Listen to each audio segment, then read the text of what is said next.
تو ہم اپنے ماں باپ کی مغفرت کے لیے دعا بھی نہیں کر سکتے۔ ایک تو مشرک کی اللہ رب العالمین کے پاس مغفرت نہیں، اللہ تعالیٰ مشرک کو کبھی معاف نہیں کرے گا، اور شرک پر مرنے والے انسان کے لیے دعائے مغفرت بھی جائز نہیں۔ قرآن مجید میں اللہ فرماتا ہے سورہ توبہ کی آیت نمبر 113 میں، ما كان للنبي والذين آمنوا ان يستغفروا للمشركين ولو كانوا اولی قربا، نہ نبی کے لیے یہ جائز ہے اور نہ کسی مومن کے لیے یہ جائز ہے کہ کسی مشرک کے حق میں مغفرت کی دعا کریں۔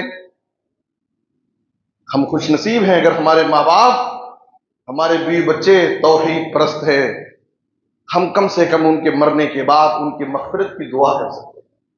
میرے بزرگوں اور دوستوں، یہ بہت بڑی سعادت کی بات ہے، ورنہ شرک پر مرنے والے کے لیے قرآن مجید میں اللہ تعالیٰ نے صاف طور پر اعلان کر دیا، انہ من یشرک باللہ فقد حرم اللہ علیہ الجنہ ومأواہ النار وما للظالمین من انصار۔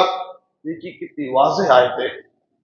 شرک پر مرنے والے کے لیے اللہ نے کہا، اللہ نے اس پر جنت کو حرام کر دیا، حرم اللہ علیہ الجنہ۔ صرف اتنا نہیں کہا، پھر آگے اللہ نے کیا فرمایا، وَمَأْوَاهُ النَّارُ، اس کا ٹھکانہ جہنم۔ پھر تیسرے نمبر پر اللہ نے کہا، اور ظالموں کا کوئی مددگار نہیں ہوگا۔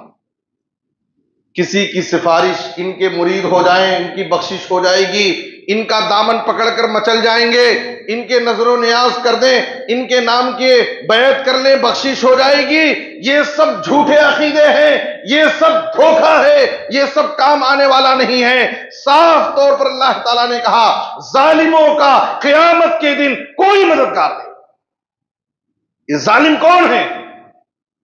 روئے زمین کے سب سے بڑے ظالم مشرک ہے، جو اللہ عبادت خالص اللہ کا حق، عبادت خالص اللہ کا حق، اللہ کے حق کو ہم ولیوں کو، بزرگوں کو، پیروں کو، باباؤں کو دیتے ہیں، ان کی خبروں پر جا کر کے ہم ان سے دعائیں کر رہے ہیں، سجدے کر رہے ہیں، ان کو نفع اور نقصان کا مالک سمجھ رہے ہیں، ان سے اولاد مانگ رہے ہیں، ان کو مشکل کشا سمجھ رہے ہیں، ان کو دستگیر کہتے ہیں، ان کو غوث پاک سمجھ رہے ہیں، ان کو یا عبد القادر جیلانی المدد کے نعرے لگا رہے ہیں۔ میرے بزرگوں اور دوستوں، یاد رکھو یہ ایسا غلط عقیدہ ہے، ایک ایسا فاسد عقیدہ ہے جو ہماری زندگیوں میں آ گیا، ہماری زندگی کی بڑی سے بڑی نیکی بھی سب بیکار کر رہا۔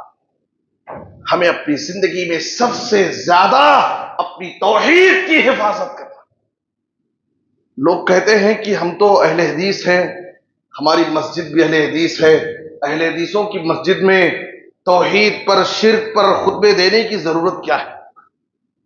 میرے بزرگوں اور دوستوں، ابراہیم علیہ السلام اللہ کے خلیل تھے، اور ابراہیم علیہ السلام کو امام الموحدین کہا جاتا ہے،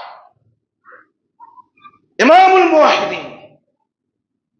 لیکن خلیل اللہ ابراہیم علیہ السلام اللہ سے دعا مانگتے ہیں، وَجْنُبْنِي وَبَنِيَّ أَن نَّعْبُدَ الْأَصْنَامَ وَجْنُبْنِي وَبَنِيَّ أَن نَّعْبُدَ الْأَصْنَامَ، اے اللہ تو مجھے اور میری اولاد کو بتوں کی عبادت سے بچا لے۔ ابراہیم علیہ السلام توحید پرست، پوری زندگی توحید کی خاطر اپنے گھر سے، اپنے باپ سے، اپنی قوم سے، بادشاہ وقت سے انہوں نے مقابلہ کیا، صرف توحید کے سب سے دشمنی لی، لیکن پھر بھی اپنی توحید کی حفاظت کے لیے اور اپنے بچوں کی توحید کی حفاظت کے لیے اللہ سے دعا کریں۔ وَجْنُبْنِي وَبَنِيَّ أَن نَّعْبُدَ الْأَصْنَامَ، یہ دعا ہمیں بھی کرنا چاہیے۔ جب ابراہیم علیہ السلام کو اپنی توحید کی فکر ہے، اپنے بچوں کی توحید کی فکر ہے، کیا ہمیں اپنی توحید کی فکر نہیں ہونی چاہیے؟ کیا ہمیں اپنے بچوں کے عقیدے کی فکر نہیں ہونی چاہیے؟ ہم بھی یہ دعا کریں، وجنبنی وبنی ان نعبد الاسنام، اے اللہ تو مجھے اور میری اولاد کو بتوں کی عبادت سے، غیر اللہ کی عبادت سے بچا۔ میرے بزرگوں اور دوستوں، آج شرک کے مظاہر، جگہ جگہ شرک کے اڈے نظر آتے ہیں۔ مدعی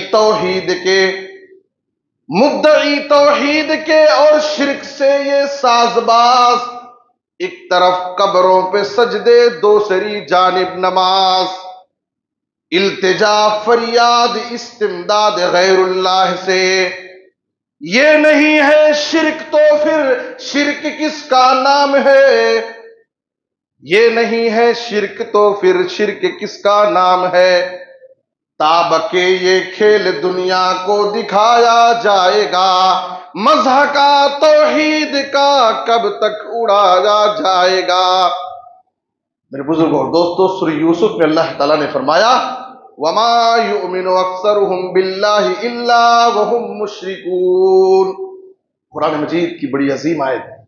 ہم میں سے ہر شخص کو اپنی توحید کا جائزہ لینا چاہیے، چیک کرنا چاہیے، کہیں ایسا تو نہیں کہ ہماری زندگیوں میں بھی شرک چور دروازوں سے کہیں گھس تو نہیں گیا۔ اللہ فرما رہا ہے کہ اکثر جو اللہ پر ایمان کے دعوے کرتے ہیں کہ ہم مومن ہیں، ہم مسلمان ہیں، ہم توحید پرست ہیں، ہم اللہ والے ہیں، لیکن ان کی زندگیوں میں بھی شرک۔ میرے بزرگوں اور دوستو، توحید کی بڑی بڑی بات کرنے والے آج ان کی زندگیوں میں، ان کے گھروں میں جاؤ، ان کے گھروں میں بھی کہیں نہ لیمو اور ناریل نظر آتا ہے۔ اپنے بچوں کو نظر بد سے بچانے کے لیے تو کہیں ان کے چہرے میں کالا ٹپکا لگاتے، تعویذ اور گنڈے پہنا کر وہ بیماریوں سے علاج کر رہے ہیں۔ میرے بزرگوں اور دوستو، ساری چیز اللہ کے ہاتھ میں ہے، نفع اور نقصان کا مالک اللہ ہے، شفا دینے والا اللہ ہے، ہم اللہ پر۔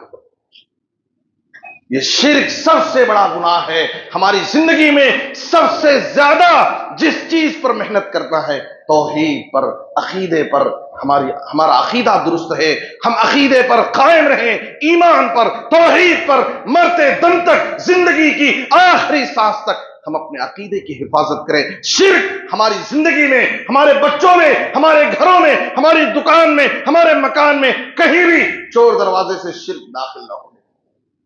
یہ پہلا گناہ ہے میرے بزرگوں اور دوستوں۔